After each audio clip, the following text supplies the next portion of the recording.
Por que Deus não respondeu minha oração? Primeira carta de João capítulo 5, versículo 14. Comentário de Mário Persona. Quando eu morava em Alto Paraíso, alguém vai falar assim, lá vem Alto Paraíso de novo, né? Eu tive uma experiência muito interessante, porque eu decidi que a gente precisava viajar pelo Brasil, pregando o Evangelho, levando a palavra, e para isso, então, nós precisaríamos ter um home car, né?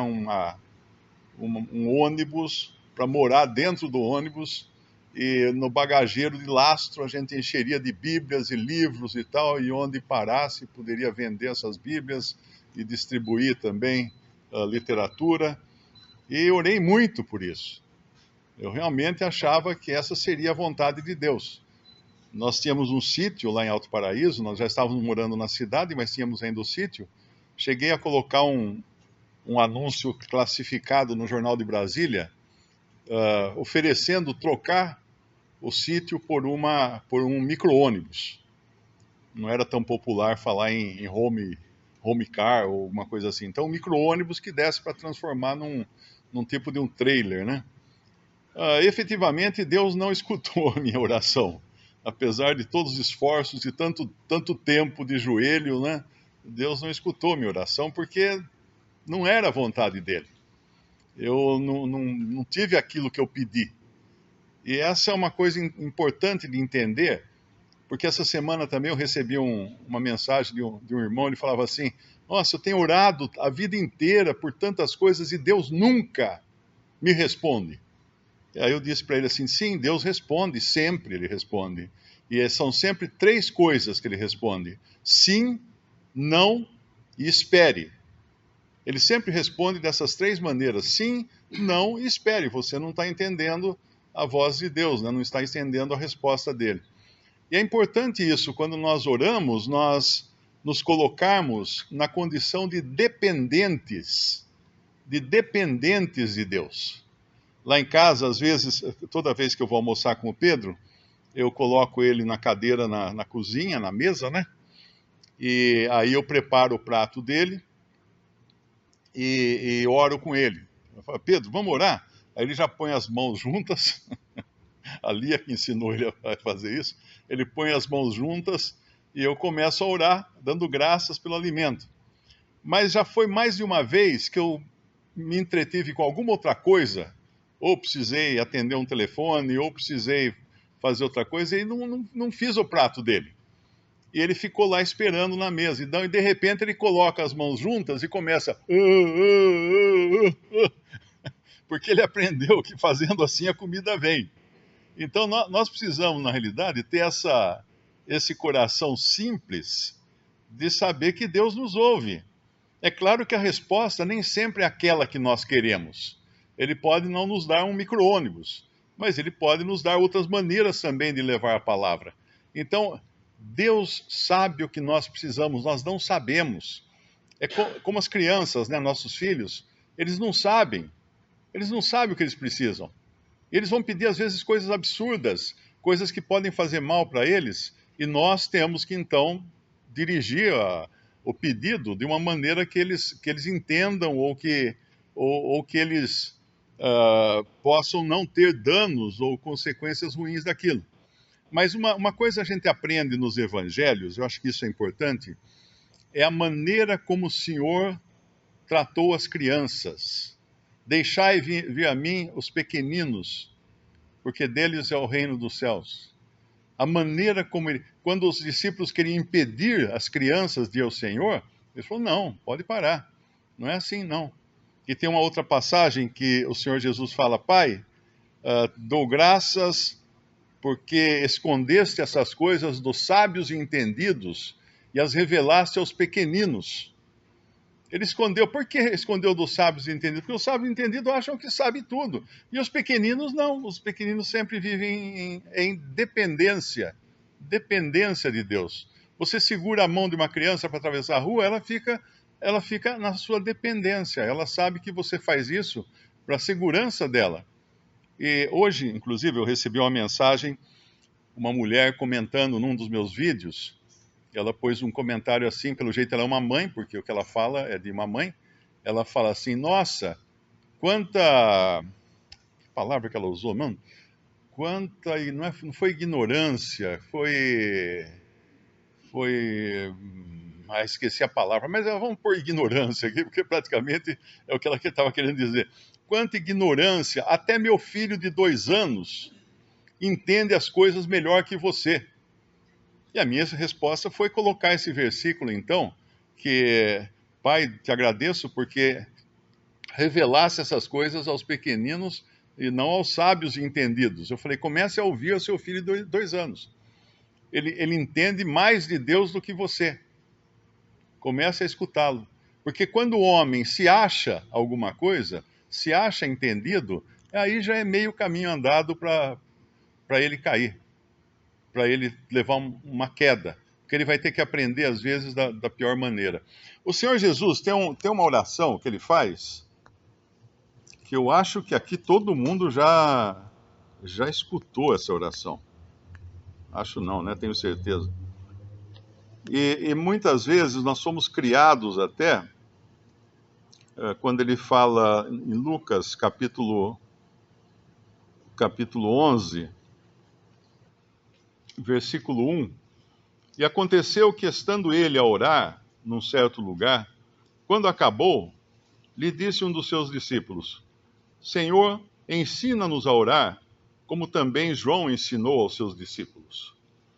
E claro que essa é a oração que nós aprendemos também desde criança, porque fomos criados num país cristianizado, não é? Se fôssemos criados num país muçulmano ou num país no Tibete, nós não teríamos aprendido. Mas aprendemos essa oração, só que aprendemos no mesmo sentido que eles fazem no Tibete, ou seja, como um mantra, que se você repetir 10 vezes é mais poderosa, se você repetir 20, aí então ela está com, né? Ela aumentou o poder dela. Mas o que ele fala? Ele lhes disse: quando orardes, dizei, Pai Nosso. Então a primeira coisa que nós temos que aprender na oração é que nós estamos orando a um Pai.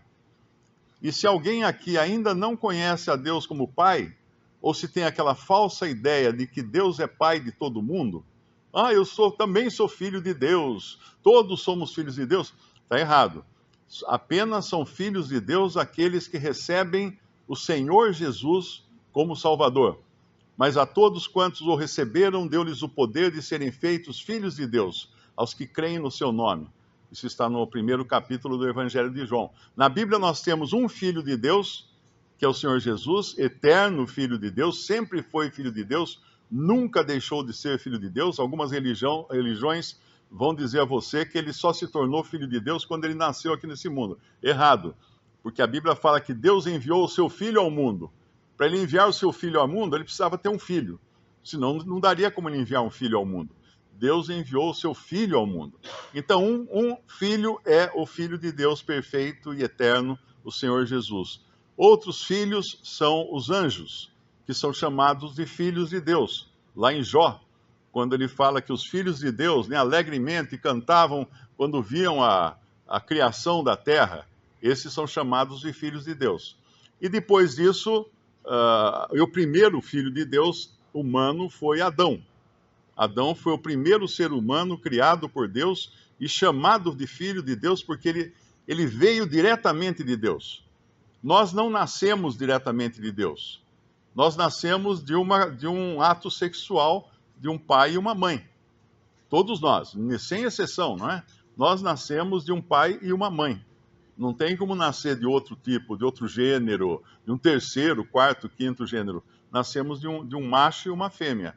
Mas só nascemos de novo e entramos na familiaridade e no parentesco com Deus como Pai quando nós recebemos o Senhor Jesus como Salvador, quando nós cremos nele. Só então. Mas então Adão era, sim, o primeiro e único filho de Deus humano, até que o Senhor revela em João, capítulo 1, que todos quantos o receberam, deu-lhes o poder de serem feitos filhos de Deus, a saber, os que creem no seu nome, que não nasceram da vontade da carne, nem da vontade do varão, nem do sangue, ou alguma coisa assim, não lembro exatamente o versículo, mas nasceram de Deus. Nasceram de Deus. Então, a primeira coisa para nós orarmos a Deus é conhecer a Deus como Pai. Se eu não conheço a Deus como Pai, é melhor ficar quieto e primeiro resolver essa questão de poder falar Pai. Pai. Isso é importantíssimo. Alguns falsos profetas por aí na internet estão dizendo que se você não disser o nome de Deus em hebraico, ele não vai atender você. Isso é uma piada, né?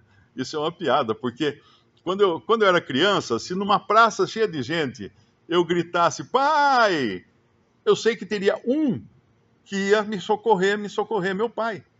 Porque ele ia saber a minha voz, ele ia entender a minha voz e ia correr para me salvar, para me ajudar. Então, o Pai conhece aqueles que são seus, o Senhor Jesus também conhece os que são seus. E quando uma pessoa se converte a Cristo, é porque o Pai a deu a Jesus para ser salva. O Pai a Deus. Ah, mas não fui eu então que. Não, você creu, você se converteu quando você creu no Senhor Jesus, mas antes disso, nos bastidores, num mundo que você não estava vendo, numa esfera invisível para você, o Pai já tinha dado você para o Filho, já tinha entregue você para ser salvo, para ser membro da família dele. Então, a primeira condição para se orar é conhecer a Deus como Pai, Pai nosso. Depois, a segunda condição é entender que Ele está nos céus. Nós oramos a um Pai que está nos céus, que está numa outra esfera, está numa esfera espiritual, porque o Pai é espírito. Então nós oramos ao Pai que está nos céus, não está dentro de nós. Ah, procura Deus dentro de você, você tem poder, você tem uma energia cósmica dentro do seu coração, precisa extravasar. Quanta bobagem dessa eu acreditei antes da minha conversão, mas realmente não tem sentido.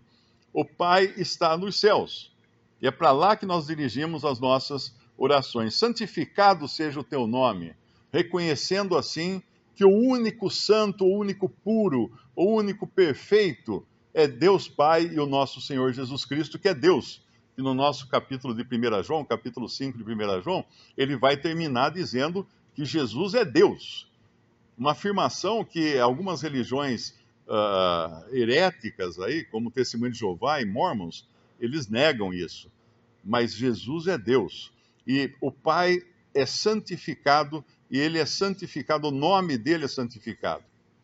Isso também nós temos que reconhecer quando oramos. Venha o teu reino. É importante entender que essa oração foi feita na terra pelo Senhor Jesus para um povo, para discípulos que eram judeus e que esperavam a manifestação do reino de Deus na terra. Porque o reino de Deus é dos céus. A sua origem está nos céus. Mas hoje nós vemos que o reino está em oculto, em segredo, em secreto na terra.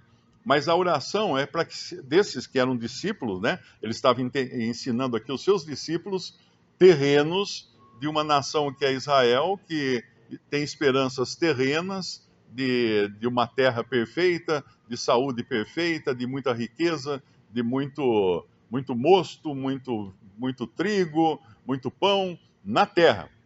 Nós sabemos que hoje a nossa esperança está nos céus. Mas aqui é entender que venha o teu reino, seria equivalente a dizer, seja a tua vontade feita aqui na terra. E ele vai falar isso na continuação do versículo. Seja feita a tua vontade, assim na terra como no céu. Do jeito que no céu é feita a vontade do Pai, deveria ser na terra também, mas nem sempre. Nem sempre. Pegue, por exemplo, um cristão salvo por Cristo, que se faz membro de uma denominação religiosa. Eu pergunto, essa é a vontade de Deus, do Pai, no céu? Será que no Pai você vai andar entre as nuvens, no céu você vai entrar entre as nuvens, vai ter placas assim, Igreja Batista, Igreja Presbiteriana, Igreja Assembleia de Deus, né? Todas as plaquinhas pregadas nas nuvens, e você vai falar, eu sou dessa aqui, e vai para aquele lado lá. Não vai ter isso. Porque a vontade de Deus Pai no céu é aquela que o Senhor revela no Evangelho de João, para que todos sejam aqui na terra, como eu e o Pai somos um. Então não tem essa de ter essas divisões entre os cristãos e de se identificarem por diferentes nomes, porque nós temos o nome que é acima de todo nome. E qualquer pessoa que pegue um outro nome, imagine, meu sobrenome é Persona, não é? Imagine se chegasse um dia em casa, pai, eu passei no cartório ali, mudei de nome, agora eu sou Mário Azambuja. Mas por que você mudou de nome? Ah, porque eu achei que Persona não estava muito legal, então coloquei um outro nome aqui para. Seria uma ofensa, seria ofensivo ao meu pai eu ter um outro nome, e é ofensivo ao Pai que está nos céus um cristão levar outro nome que não seja o nome de Jesus, estar congregado debaixo de outra bandeira que não seja a bandeira do nome do Senhor Jesus Cristo. Essa é a vontade de Deus Pai. Então, seja feita a tua vontade, assim na terra como no céu. Dá-nos cada dia o nosso pão cotidiano. Aqui um ponto que a gente pode aprender também, porque não está escrito assim, dá-nos por este ano inteiro o pão cotidiano. Não, porque nós temos que orar a cada dia. Os hebreus no deserto, eles precisavam colher o maná todos os dias, exceto no sábado, que era o dia que a lei não permitia que eles trabalhassem. Mas na sexta, eles colhiam então a mais para poder consumir no sábado. Mas se em algum outro dia eles colhessem a mais, o que acontecia com aquele maná? Criava bicho e fedia. Porque Deus avisou, se vocês colherem a mais, e é gozado que você lê lá no Antigo Testamento, o Senhor avisa eles, e logo em seguida fala, mas eles colheram mais. E aí criou bicho e fedia, né? E cheirava mal. Então nós pedimos para o nosso sustento diário. Eu preciso dar um passo de cada vez, e eu só enxergo o meu próximo passo, o lugar que eu vou colocar meu pé. Não adianta eu querer ver a rua inteira, ver todo o percurso da minha vida, bobagem. Eu tenho que entender que o Senhor vai cuidar de mim dia a dia. Por isso que o pão nosso é de cada dia. De cada dia, ele fala aqui. Perdoa-nos os nossos pecados. Aqui é importante fazer uma observação. Isso aqui ele disse a discípulos que eram judeus, que viviam sob a lei, e sob a lei você era perdoado se você perdoasse. Era condicional o seu perdão. Mas quando nós vamos lá para Colossenses, eu acho que é, 3,13, suportando-vos uns aos outros e perdoando-vos uns aos outros, se alguém tiver queixa contra outro, assim como Cristo vos perdoou, assim fazei vós também. Como Cristo vos perdoou, assim fazei vós também. E o outro versículo também, que fala a mesma coisa, é em Efésios capítulo 4, versículo 32. Antes sede uns para com os outros benignos, misericordiosos, perdoando-vos uns aos outros, como também Deus vos perdoou em Cristo. Deus vos perdoou em Cristo. Então nós temos duas instâncias aqui. Uma antes da cruz, perdoa-nos os nossos pecados, pois também nós perdoamos a qualquer que nos deve, e não nos conduza em tentação, mas livra-nos do mal. Então era uma coisa de causa e efeito. Eu perdoo para ser perdoado. Agora, depois de salvos por Cristo, nós perdoamos porque nós já fomos perdoados. Então é uma mudança de posição tremenda. Quem não entende isso, perde muito do entendimento da palavra de Deus. Nós estamos do outro lado da cruz, do outro lado de uma obra já consumada, perfeita, que nos tornou aptos a não apenas chamar a Deus de Pai, o que era uma aberração para os judeus nos evangelhos, porque o Senhor Jesus foi condenado a morrer porque ele chamou a Deus de Pai. Mas hoje nós podemos chamar a Deus de Pai. Não faça isso dentro de uma mesquita. Não ouse chamar Alá de seu pai numa mesquita. Vão colocar você para fora. E não faça isso dentro de uma sinagoga de judeus. Não chame a Deus de pai. Eles vão pôr você para fora também. Porque esse conhecimento, essa revelação, foi dada aos que nasceram de novo e creem em Jesus como Senhor e Salvador. E o versículo 4, e não nos conduzas em tentação, mas livra-nos do mal. Então, saber que nós é que somos o tempo todo libertos do mal, não somos nós mesmos que nos livramos do mal.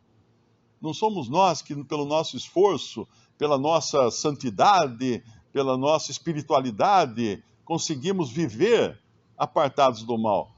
Nós pedimos que o Pai nos aparte do mal, o Pai nos livre do mal, o Pai nos capacite a rejeitar o mal. Hoje eu recebi uma mensagem também. Eu recebo mensagens o dia todo, né? Dá para perceber. Mas hoje era de um que falava assim: eu não posso entender, Deus não é justo.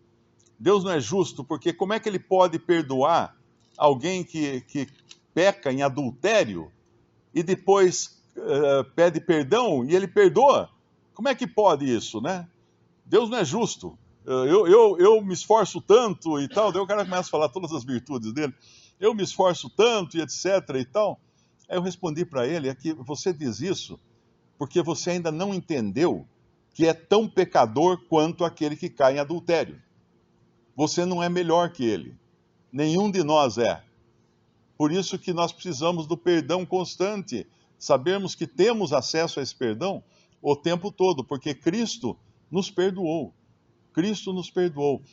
Aí eu até citei um versículo para ele do Evangelho, quando o Senhor Jesus fala assim: vocês pensam que vocês foram mais justos do que aqueles sobre quem caiu a torre de Siloé? Ou aqueles que Pilatos ofereceu em sacrifício, né? Não são. Se não vos arrependerdes, né? Todos são iguais, não tem jeito. Então, o orgulho do homem, a ideia do homem religioso é sempre julgar os outros por si mesmo, achando que a sua própria pessoa é o padrão, é o carimbo que vale. Então ele acha que Deus na verdade, Deus não lhe faz um favor por salvá-lo por graça. Deus simplesmente reconhece que ele é um cara tão bom, tão bonito, tão agradável, tão perfeito. Então Deus, como prêmio, né, recompensa ele com a salvação. Esse é um grande erro. Então uma pessoa assim dificilmente vai conseguir chamar Deus de pai. Eu, a semana passada, deixei uma mulher muito brava, porque ela é espírita. Ela falou assim: você aceita, eu soube que você passou por uma cirurgia, você aceita preces de uma espírita? Eu disse não. E aí expliquei para ela que ela não conhece a Deus como pai. Ela não sabe que Deus é pai. Primeiro, então, que ela precisa se converter a Cristo. Eu preguei o evangelho para ela, porque esse é o caminho. Conhecer primeiro a Deus como pai, para poder dizer Pai Nosso. Senão eu vou dizer o quê, né? Eu comecei a contar minha história de Alto Paraíso e da oração que eu fazia com frequência, pedindo que Deus me desse um micro-ônibus para que eu pudesse viajar por todo o Brasil levando o Evangelho. Bom, ele não deu, né? Como já ficou claro aqui, que ele não deu, mas ele deu coisa melhor, porque existe até uma passagem em Efésios capítulo 3, versículo 20. Ora, aquele que é poderoso para fazer tudo muito mais abundantemente além daquilo que pedimos ou pensamos, segundo o poder que em nós opera.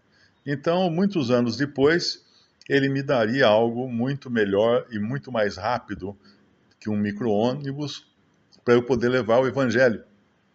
Mas aí não era só para levar no Brasil, mas para levar em todo o mundo. E é por isso que você está escutando hoje essa mensagem pela internet e por um dos canais que eu tenho para divulgação do Evangelho. São esses os meus micro-ônibus que o Senhor deu para que eu pudesse fazer aquilo que eu tinha, pelo que eu tinha orado anos atrás.